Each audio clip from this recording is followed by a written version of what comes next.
Panelists discussed the public's growing hunger for accurate information and the efforts of some governments to limit access to it. They run the gamut from truly despotic places to places we might even have looked at as democracies, where controlling the flow of information has become a principal tool of their government. And it's made it extremely difficult and in some cases extremely dangerous to gather news.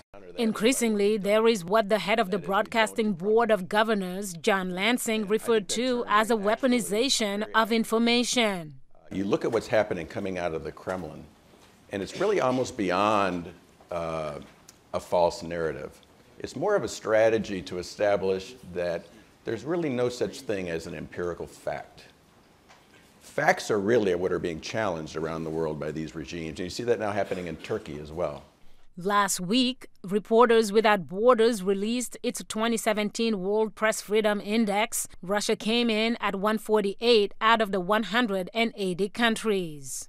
The group says since 2012, leading independent news outlets have either been brought under government control or throttled out of existence. Turkey fell 4 places to 155 in the same index.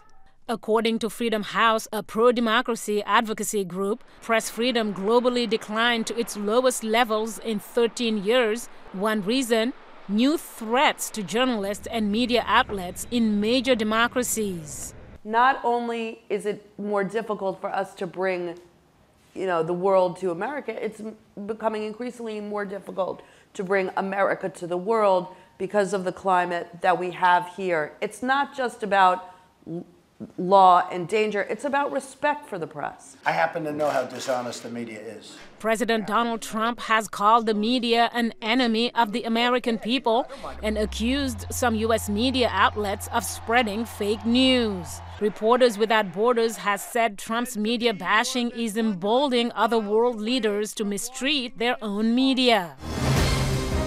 In response to questions about whether the Voice of America can remain neutral, not become a voice of the Trump administration, Lansing said people need to understand the VOA charter makes it illegal for that to happen. Mariama Diallo, VOA News, Washington.